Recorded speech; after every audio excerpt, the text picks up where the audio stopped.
Hello students, JEE mains और advance की तैयारी करने वाले बच्चों के लिए मास्टर रोटेशन कॉन्सेप्ट की सीरीज में इरोडो के सवाल ले रहा हूं मैं। आज हम बात करेंगे इरोडो के 1.251 की।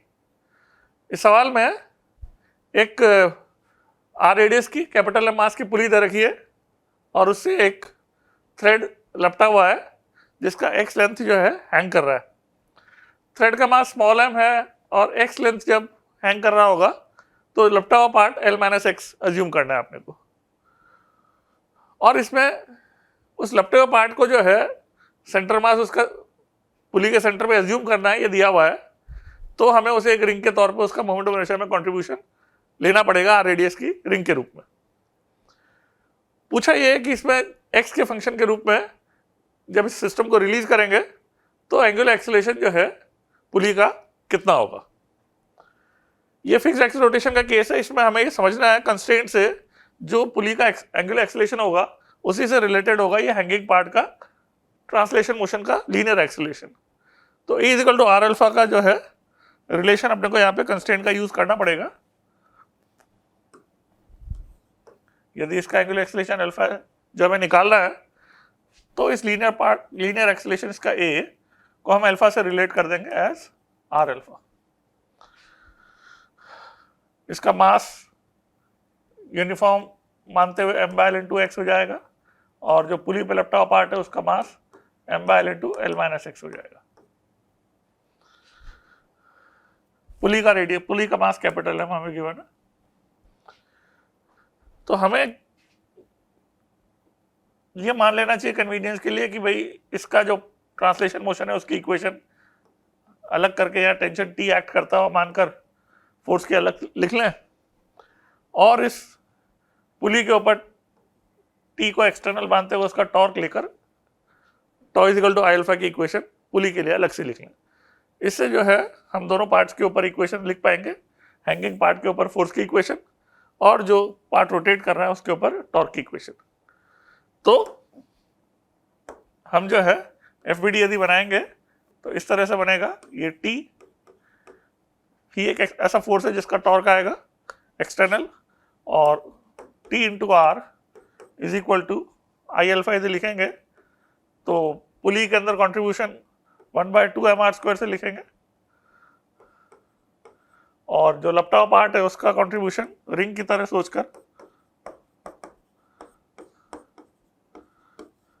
तो ये हमारा आई हो जाएगा इंटू अल्फा। ये टॉर्क की इक्वेशन हो गई, tau is equal to I alpha.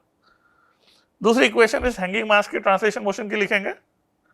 उसमें हम ये कहेंगे m/l into x into g उसका weight minus tension is equal to ma m/l x into a को हम आर अल्फा कर देंगे। क्या करना चाहिए अब हमें अल्फा निकालने के लिए? यहां से टी की वैल्यू इसमें डाल दें। यदि एक आर तो कट रहा है और टी की वैल्यू यदि यहां से यहां डाल देंगे तो अल्फा की वैल्यू आ जाएगी। क्या मिल रहा है टी अपने को? m/l into x into g minus m/l into x into r alpha. तो टी को जो है हम वैल्यू यहां से निकाल के फर्स्ट इक्वेशन में पुट कर दें तो क्या मिलेगा हमें? m/l into x into g minus m/l into x into r alpha this equal to यहाँ मिल रहा है हमें m/2 plus m/l into L - x into r alpha. Alpha की वैल्यू क्योंकि हमें निकालनी है इसलिए इस वाले टर्म को इधर ले जाएंगे तो हमें मिलेगा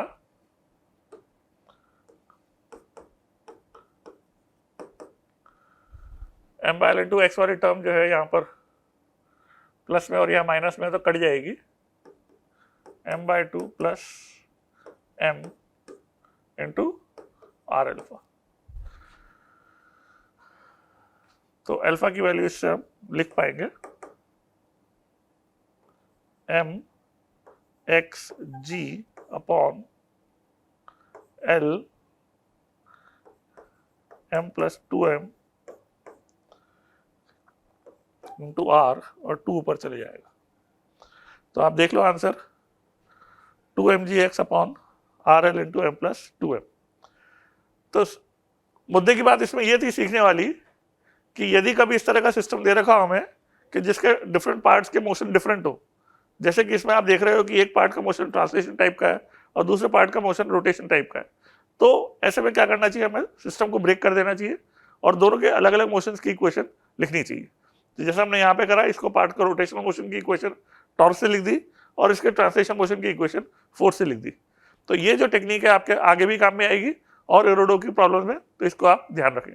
थैंक यू।